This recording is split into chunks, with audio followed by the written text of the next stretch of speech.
Alright guys, part 3 of my questionnaire is right now. These probably will be questions 33 through, I don't know, we'll just see what it is. So yeah, so my first question on here is where I left off, my last one, is what is my birth story with my daughter? And then the second part to that was what is my birth story with my son. So I have 2 birth stories that I explained. So I guess I could do Jasmine first because it's more not emotional more for me. So, okay, so birth story for Jasmine is that it was a planned induction. So I was planning to get induced around 30, no, that's wrong. Yeah, about 31 weeks, I went in for a genetic test with, I went in for an ultrasound with my geneticist, I don't know how to say it, doctor, and it probably wasn't 31 weeks. It was probably way earlier than that. But he suggested that I should have a induction and have baby at 37 weeks because with my son I had him at 40 weeks in like 2 days and he was stillborn. So they didn't think that it was very smart for me to continue the labor or the birth after 37 weeks. So we planned it. We planned it for January 30th. Originally, it was planned for January 21st. I think that's what it was, 21st. But my doctor had something come up, so she's like, well, let's plan it for the 30th. So. We're planning it for the 30th. Pretty much the night before, or the week before she was born, I was in the hospital because I was having like leakage and my fluids, my amniotic fluid was lower than it should be, and so if it did not. That he is and more importantly that he is safe and at peace. If it did not, that was at 26 weeks.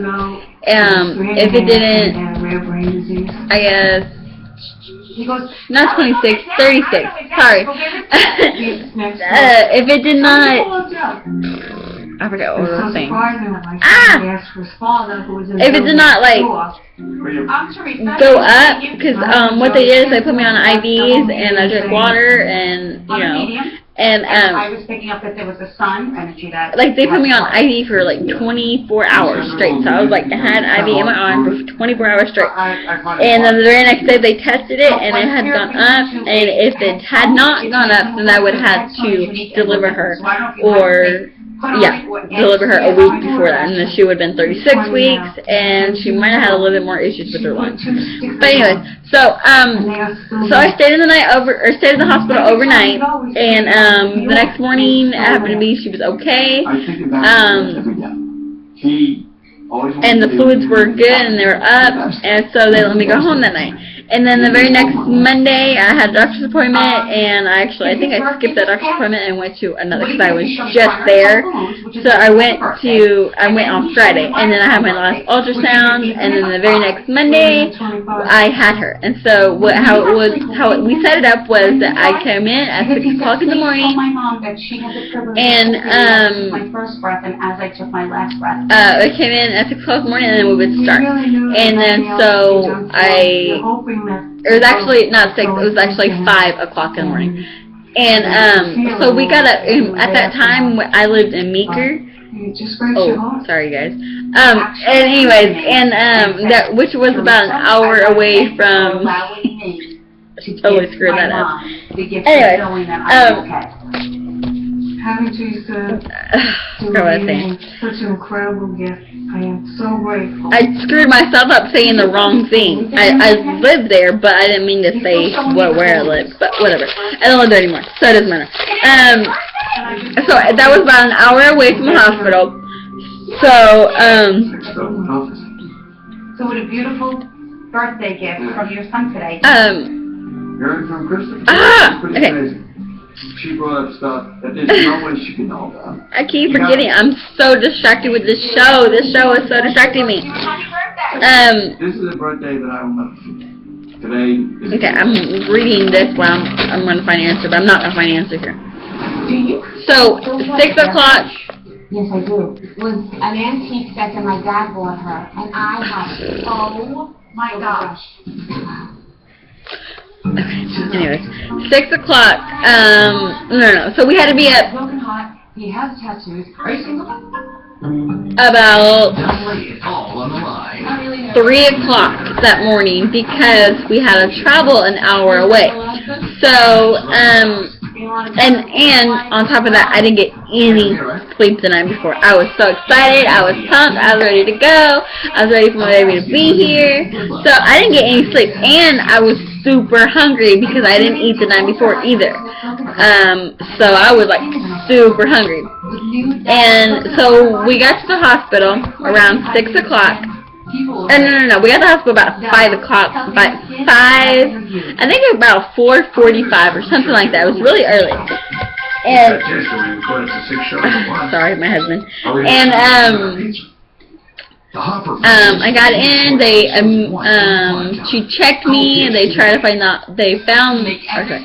At first, they tried to find the heart rate so they could put me on the monitor, and they couldn't find her, which scared the hell out of my husband, and he's like immediately started crying because that's exactly what happened with my son. Is that they tried to find the heartbeat and we couldn't find the heartbeat, and so that it would like flash back like, oh my god, like what the heck. But the only thing is that I could still feel her moving, and so I was sure that she was okay. My husband was not though. He was freaking the smooth out. He was in the bathroom crying his eyes out because it's just a flashback, and the flashback was so horrible that we were so excited to be going into labor with our son, and then all of a sudden stop.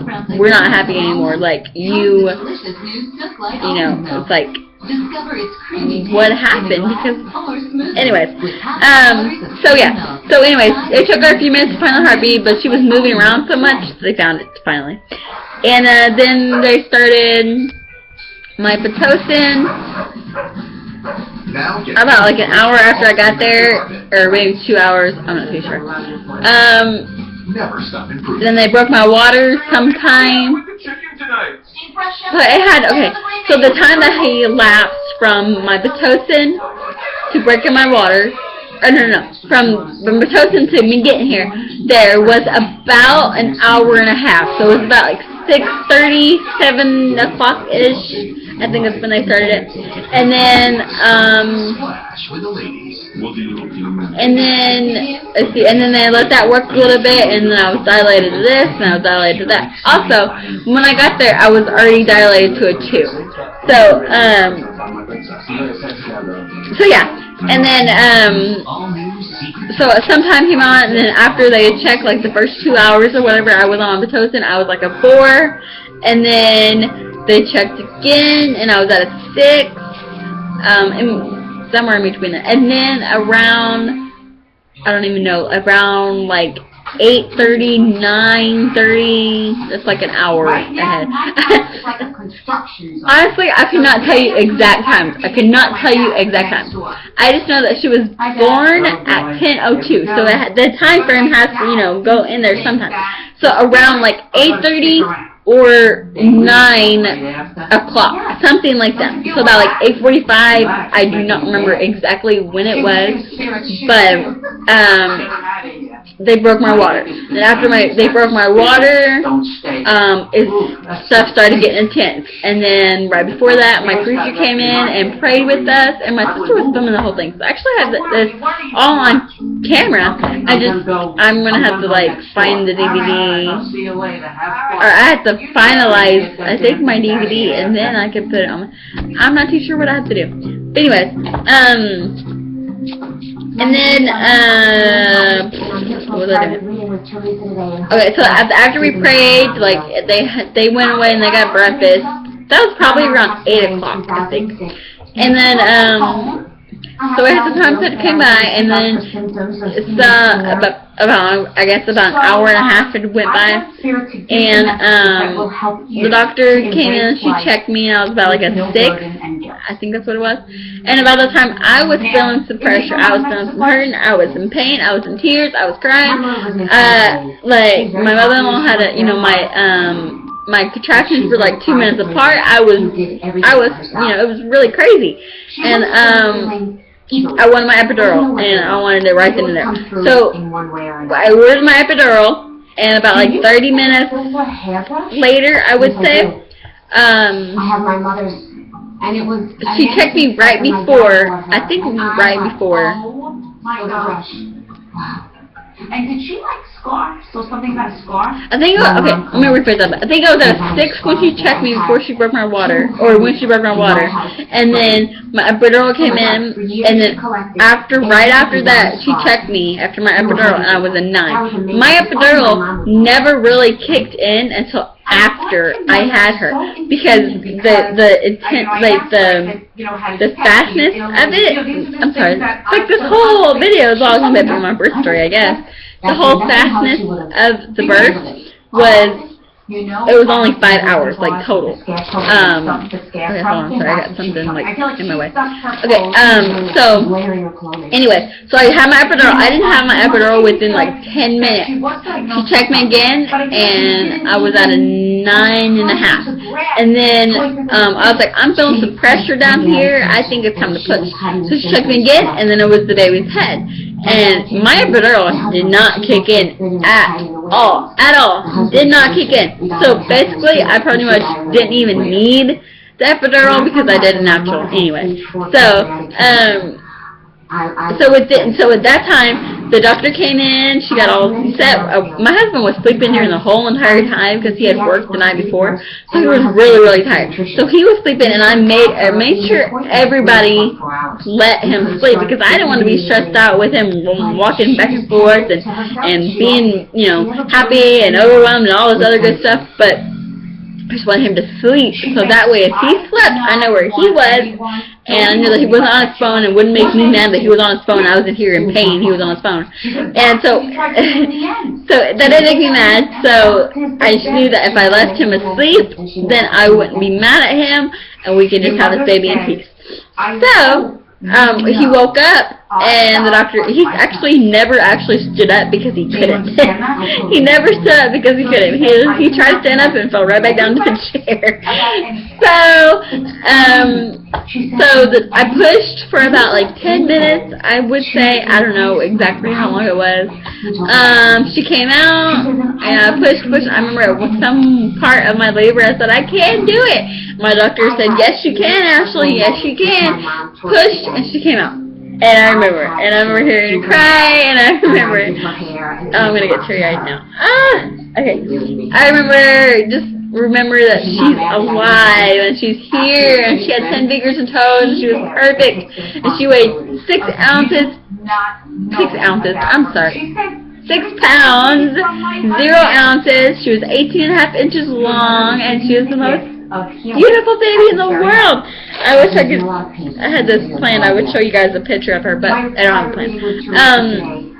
And I remember my husband, we all cried. My doctor cried because she knew the horrific story of my son, and yeah, so that's my birth story, guys. Pretty much when we were in the hospital, I was treated like a freaking queen because my doctor was awesome and she loved me, and I got the biggest bed in the hospital, and I got the best treatment ever. I absolutely love that hospital, and I got the best food. I got to order different things like I actually like hospital food. Their hospital food anyway was really good. I order fajitas every night. So, anyways, that was the best birth I could ever imagine, and I love my daughter still, obviously, and I guess I better go because this is 15 minutes long. And I guess, I don't know, I'll talk to you guys in a minute, and I'll recap what I just did. Alright? So this is not going to be a questionnaire part 3, obviously, because it's just one question. This is just gonna be my birth story, and I think that's it. So that's it for this thing, and I'm sorry that I didn't do any more questions, but this one I did not realize it was gonna be that long. But anyways, bye guys.